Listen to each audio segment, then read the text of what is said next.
গল্পের শুরু হয় কুপার নামের এক ব্যক্তিকে দিয়ে। এক সময় তিনি নাসার একজন দক্ষ পাইলট ছিলেন, কিন্তু সময় বদলে গেছে।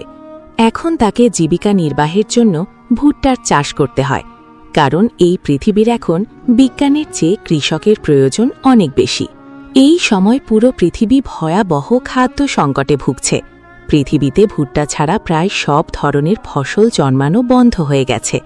বিজ্ঞানীদের ধারণা আর কয়েক বছরের মধ্যেই ভুট্টার চাষ করাও অসম্ভব হয়ে পড়বে, আর তখন ধীরে ধীরে মানবজাতি সম্পূর্ণভাবে বিলুপ্ত হয়ে যাবে। কুপার তার 2 সন্তান এবং নিজের বাবাকে নিয়ে একটি ছোট খামার বাড়িতে বসবাস করছিলেন। কুপার তার শ্বশুরের সঙ্গে একই বাড়িতে থাকেন। তার ছেলের নাম টম আর মেয়ের নাম মার্ভ। মার্ভ পড়াশোনায় খুবই মেধাবী, বিশেষ করে বিজ্ঞান এবং মহাকাশের বিভিন্ন গ্রহ সম্পর্কে জানার প্রতি তার প্রবল আগ্রহ রয়েছে। মার্ভ যে ঘরে ঘুমায় সেখানে অনেক বই রাখা থাকে, কিন্তু অদ্ভুতভাবে সেই বইগুলো বারবার নিজে থেকেই তাক থেকে নিচে পড়ে যায়। মার্ভ অনেকবার তার বাবাকে বলেছে, আমার ঘরে একটা ভূত আছে আর আমার মনে হয় সেই ভূতটা আপনিই, কিন্তু কুপার এসব কথায় একদমই বিশ্বাস করেন না। তিনি মার্ভকে বলেন এসব সম্পূর্ণ অবৈজ্ঞানিক কথা, তবুও মার্ভ নিজের কথাতেই অটল থাকে।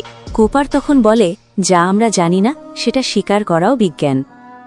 এর জবাবে সে মার্ভকে বলে, যদি সত্যিই তোমার মনে হয় এখানে কোনো ভূত আছে, তাহলে তাকে ভয় পাওয়ার বদলে তার উপর তদন্ত করো, খুঁজে বের করো কেন এমনটা হচ্ছে।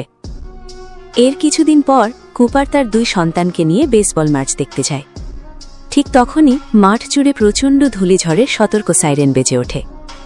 এখন এই পৃথিবীতে এমন ভয়ঙ্কর ঝড় তুফান যেন একেবারেই স্বাভাবিক ঘটনা হয়ে গেছে। পরিস্থিতি খারাপ হওয়ায় ম্যাচটি বাতিল করে দেওয়া হয়।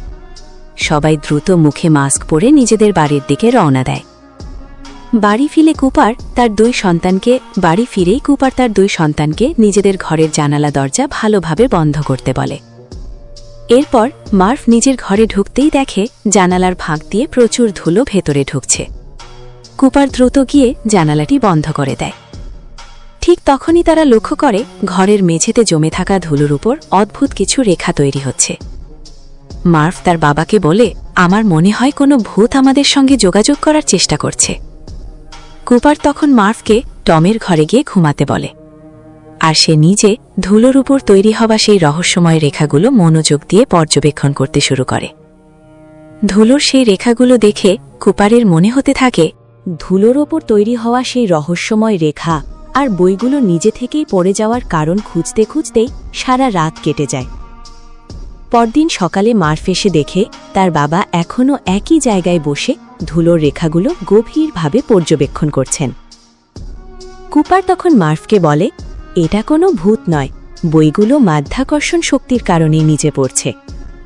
এরপর কুপার একটি কয়েন ছুঁড়ে দেয়। কয়েনটি গিয়ে ঠিক ধুলোর তৈরি একটি রেখার ওপর পড়ে। তখন কুপার মার্ভকে বুঝিয়ে বলে, এটা আসলে একটি বাইনারি কোড। এই কোডের মাধ্যমে কেউ আমাদের কাছে একটি বার্তা পাঠানোর চেষ্টা করছে। আসলে বাইনারি কোড হলো এমন এক ধরনের ভাষা, এটা আসলে এক ধরনের ভাষা। আমরা যেমন কাউকে বার্তা পাঠাতে অক্ষর ব্যবহার করি, ঠিক তেমনি বাইনারি ভাষায় বার্তা পাঠাতে ব্যবহার করা হয় শুধু 1 আর 0। কুপার বুঝতে পারে ধুলোর উপর তৈরি হওয়া মোটা রেখার অর্থ 1 আর পাতলা রেখার অর্থ 0।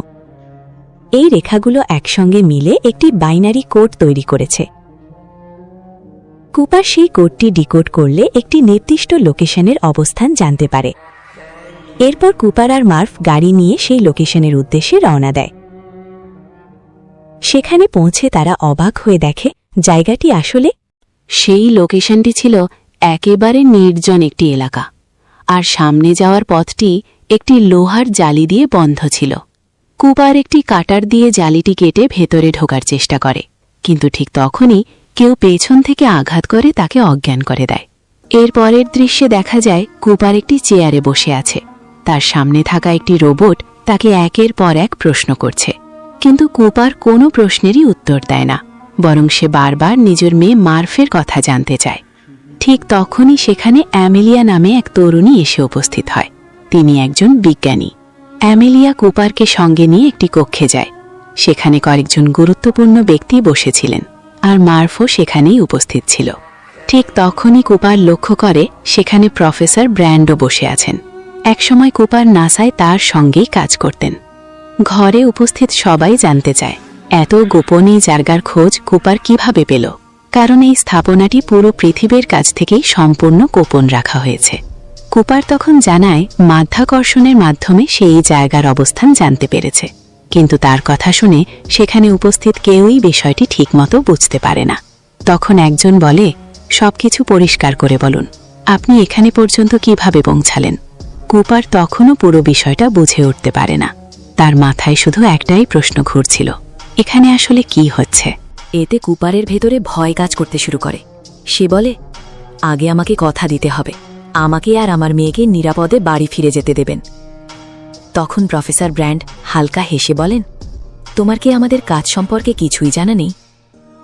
যদিও কুপার আর প্রফেসর ব্র্যান্ড একসময় নাসায় একসঙ্গে কাজ করেছিলেন, কিন্তু কুপারের বিশ্বাস ছিল নাসা এবং পৃথিবীর সব বড় বড় বৈজ্ঞানিক প্রকল্প আজ থেকে প্রায় 10 বছর আগেই পুরোপুরি বন্ধ হয়ে গেছে। কিন্তু প্রফেসর ব্র্যান্ড তখন কুপারকে জানিয়ে দেন নাসা সংস্থা আজও গোপনে তাদের কার্যক্রম চালিয়ে যাচ্ছে। তবে নাসা এখনও চালু আছে, শুধু পুরো পৃথিবীর চোখের আড়ালে গোপনে পরিচালিত হচ্ছে। কারণ এই মুহূর্তে পুরো পৃথিবী ভয়াবহ খাদ্য সংকটে ভুগছে। আর মানুষ যদি জানতে পারে যে নাসা এখনও মহাকাশ প্রকল্পে কাজ করছে, তাহলে তারা কখনোই সেটা মেনে নেবে না, কারণ এইসব প্রকল্প চালাতে খরচ হয় হাজার হাজার কোটি টাকা। এরপর প্রফেসর ব্র্যান্ড কুপারকে জানান পৃথিবী ধীরে ধীরে ধ্বংসের দিকে এগিয়ে যাচ্ছে। ইতিমধ্যেই আমরা অসংখ্য ফসল হারিয়ে ফেলেছি, এখন শুধু ভুট্টার ফসলই কোনো মতে টিকে আছে।